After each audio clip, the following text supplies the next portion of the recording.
nilalele umsakazo Music Gavins FM Channel 23 Nobompele umkenenezo umphefumulo asithi khona izwi laba ngumuntu sidalelwe ukuthi sibe yilokho uNkulunkulu ayesenze saba yikho emhlabeni sikwirelem yokuveza lokho uNkulunkulu ayekufake kithi. Ninjani ekseni kodwa kuumhla ka7 kaFebruary 2026 isikhathi u22:07. How are you emakhaya? It's a weekend for us. It's a Saturday. Siyabulungiselela impela ukuya emicimbini ehlukene. Ngiyazi ukuthi uNkulunkulu uyakhazimuliswa insuku zonke. Kuyinto yethu le esadalelwa yona ukuthi sikhazimulise uNkulunkulu ezimpilweni zethu. Wherever la sikhona uNkulunkulu abe muhle, uNkulunkulu awuNkulunkulu ophezulu kwakho konke. Ninjani kodwa eAmerica niyaphila, Asia, Europe, nase-Africa yonke niyaphila kodwa. Siyabonga kakhulu ukuthi uNkulunkulu nani unigcinile. Siyazi ukuthi futhi uzohlala nani ngaso sonke isikhathi. Siyabonga ukuthi futhi uNkulunkulu uzonipha amandla ukuthi niqhubeke kulezi ndaweni kuzo, because siyazi ukuthi uNkulunkulu enani akukho okuzoba impossible. Nalelo umsakazo Music Gavins FM.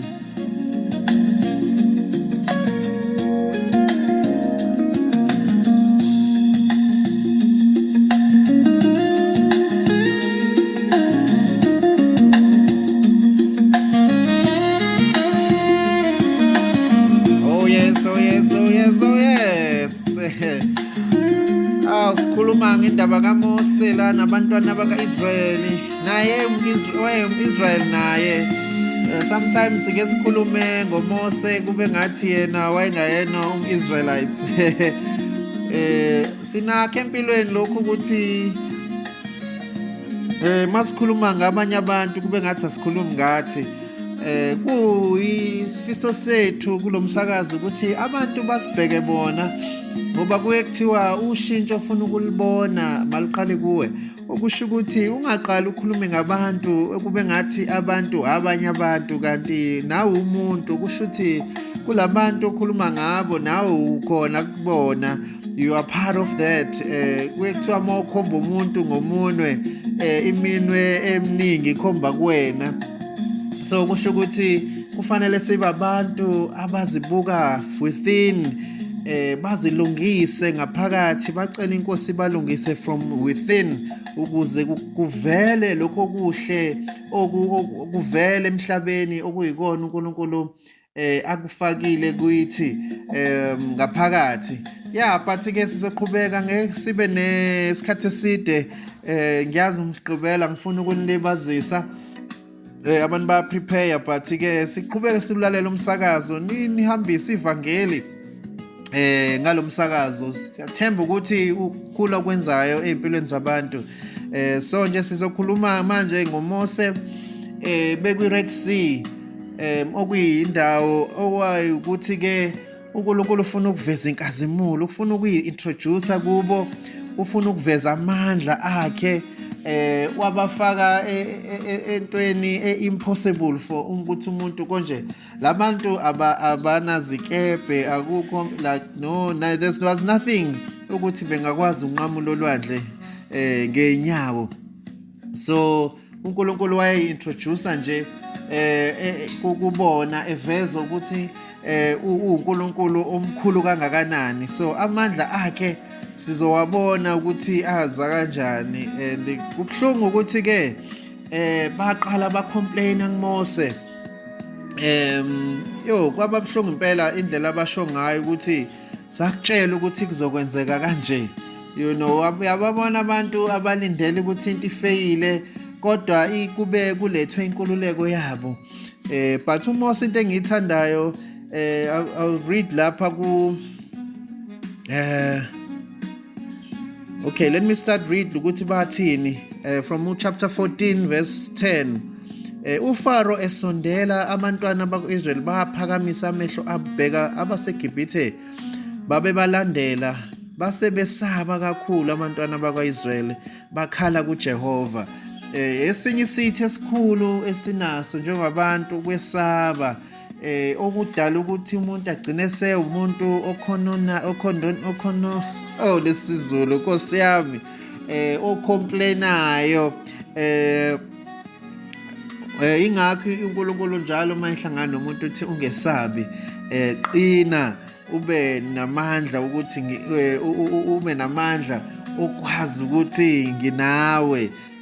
So usethi ke uMose bathi kuMose bathi kuMose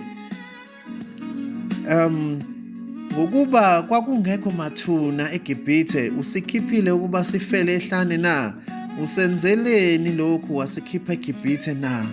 Nkosi yami ubuke ukuthi abantu baquestiona isithembiso sikaNkulunkulu. Engicela ukuthi kule season sicele kuMoya oNgcwele, sicele kuNkulunkulu wethu ukuthi singabe abantu abacomplainayo. uNkulunkulu uma efaka isithembiso kuwe singuyebo singu-amen. Kwakufanele baphume kuyena uMose owadecide ukubakhipha but kwakuwuNkulunkulu. Kusho ukuthi uNkulunkulu uhlale khona kuyo yonke into. Buka nje uqinisa inhliziyo zoFaro ukuze display iglory yakhe kubo bona abantwana baka-Israyeli, so nakwisizwe saseGibhithe. So lokhu kuveza ukuthi fanele siyibuke izinto siyibuke ngokaNkulunkulu ukuze singaba nakho ukwesaba, so that futhi singeke siphinde sicomplaine ngezimo esikuzo, ngoba uNkulunkulu uyazazi futhi uyazi ukuthi zenzani. Uma usubuza ukuthi usikhipheleni eGibhithe na, and bona basebeyibona befile bengakafi. Umkhuba wokwesaba ke lo ukuthi ukwazi ukuyibona usufile kodwa ungakafi, ikusasa lingakafiki, okuyi umoya wokufa, lo umoya futhi wempakamo emangalisayo, ngoba isuke iveza ukuthi shuthi thina sesiyazi ukuthi kuzokwenzakalani. Ukusho ukuthi sonkulunkulu bethu sizidalile thina nekusasa lethu siyalazi. Bona basebezibona befile, nathi sinakho lokho kuyibona usuhlupheka ungakahlupheki ngokuthi uride isikhathi uride izinto ezenzakalayo njengamanje. But ngifuna ukusho ukuthi ekuseni qina, ungesabi, uNkulunkulu nawe, ehlisa umoya and bese buka umsebenzi kaNkulunkulu. So bathi kuMose ngokuba kwakungekho mathuna eGibhithe, so ilokho esikushoyo ukuthi sebeyibona sebefile bona. And uverse 12 uthi leli alisilo izwi salikhuluma kuwe eGibhithe sithi siyeke sikhonze abaseGibhithe na, ngokuba baya kuba ngcono kithi kubakhonza abaseGibhithe kunokuba sifele ehlane.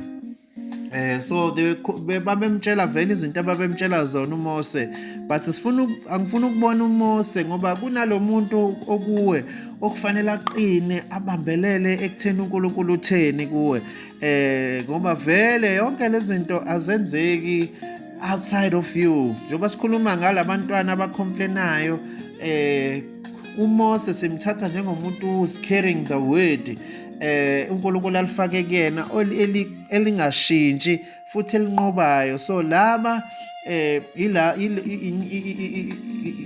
it's a carnal thinking oba nayo equestionayo isethembiso sikaNkulunkulu, ecomplainayo. But ke kufanele ukuthi mindset yakho iphinde ibuyele ezwini ukuthi uNkulunkulu wayetheni, ngoba lokho ngeke kuze kushintshe ukuthi wayitheni uNkulunkulu.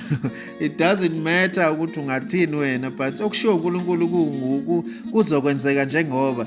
So uMose wathi kubantu, ningesabi, qinani nibone ukusindisa kukaJehova eza kunenzela khona namuhla, ngokuba abaseGibhithe enibabonile namuhla anisiya kubuye nibabone naphakade. Sekukhuluma umuntu onokukholwa osekuthephe into izinto uNkulunkulu ayikhulumile, and uJehova uza kunilwela nothula nina. uNkulunkulu uthi uzokunilwela, thulani nilibuke imisebenzi kaNkulunkulu. uJehova wayesethi kuMose, ukhalelani kimi na? Isho kubantwana bakaIsrayeli ukuba bahambe. So kwakunekhala okuningi okwenzeka, but uNkulunkulu usethi bakhalelani abantu, ukhalelani Mose, continue nihambe, and fanele behambe ngokukholwa ukuthi ulwandle luzovuleka. And le nduku futhi ayiphethe uMose yayiphethe uNkulunkulu okwakuyona yenza ama-miracles. Ingakho sithi ithalente onalo, igift onayo, natural gift, into uNkulunkulu asaziyo ukuthi inamandla okuvula iminyango, inamandla okuvula izimo esibone ngathi ngeke zize zidlule. So uma sisebenzisa isipho uNkulunkulu asiphe sona, siyazi ukuthi sizonqoba. So ingakho athi uNkulunkulu ke izoyisummarize athi thatha le nduku oyiphethe, uyiphakamise, welula isandla sakho phezu kolwandle, ulwahlukanise, abantwana ezweni bazokuhamba phakathi kolwandle emhlabathini omileyo. It needed a lot of faith to trust ukuthi ulwandle lingadivideka. So ikuveza amandla kaNkulunkulu ukuthi asikho situation engapheki kwamandla kaNkulunkulu. Efanele sikufunde nje kule story. And siyakhumbula ukuthi ke na ku-18 eGibhithe bazakwazi ukuthi wathi uNkulunkulu bazokwazi ukuthi nginguJehova nxa ngidunyisiwe ngoFaro nezinqolo zakhe nangamahashi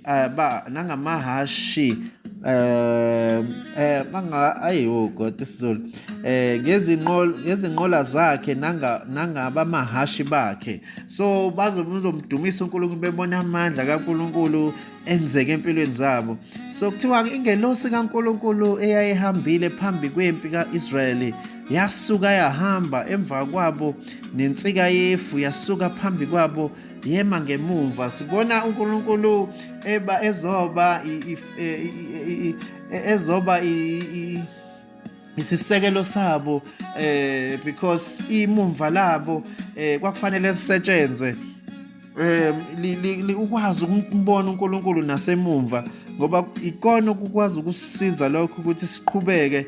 Because uma ungamboni uNkulunkulu ngemumva, ungamboni emumva lakho, kuzoba iproblem lokho, ngoba ngeke ukwazi ukuqhubeka, uzobona izitha wena. So kuthiwa ingelosi kaNkulunkulu yaba semuva, ngoba uNkulunkulu wayesebenza nangengelosi. uNkulunkulu uziveza ngayo yonke into, ukuveza ubukhona bakhe. So siyabuka nalana ukuthi ke bathi mase sebewelile ngoba amanzi avuleka, ngiyayisummarize le ndawo, avuleka amanzi, bahamba abantwana bakaIsrayeli.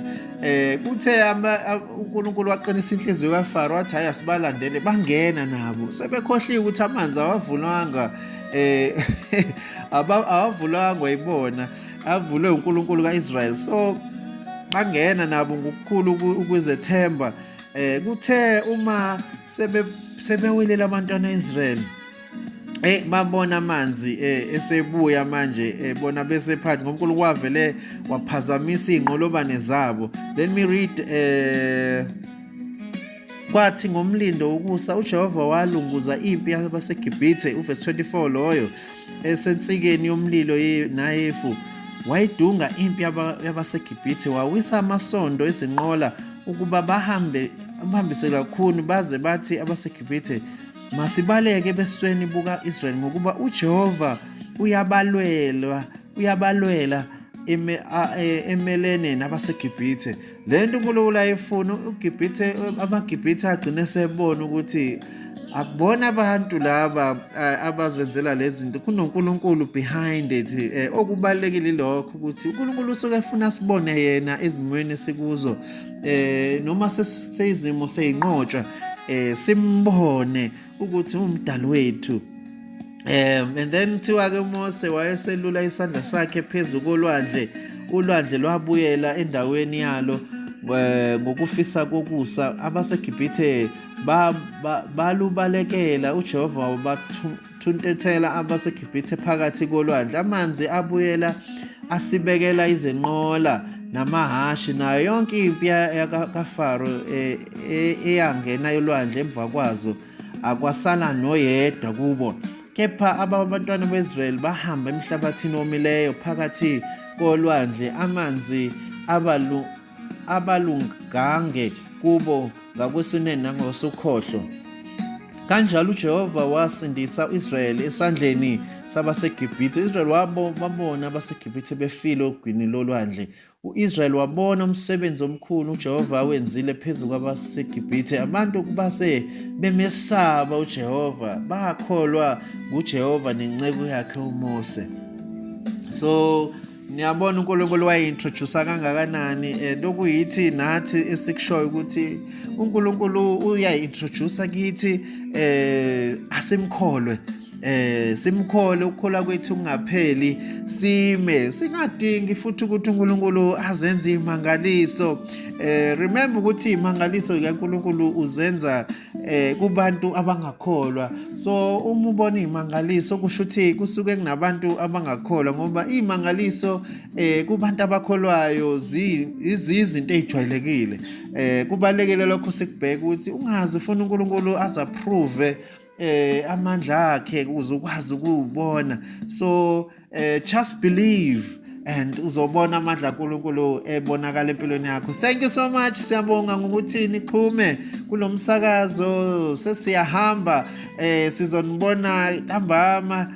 Sithi uNkulunkulu abe nani, Nkosi yami abangcwabayo bangcwabe kahle, uNkulunkulu aniduduze, anipha amandla okuqina, nazi ukuthi umuntu wadalwa nguye futhi uma ehamba usuke eya kuye futhi, ngoba uNkulunkulu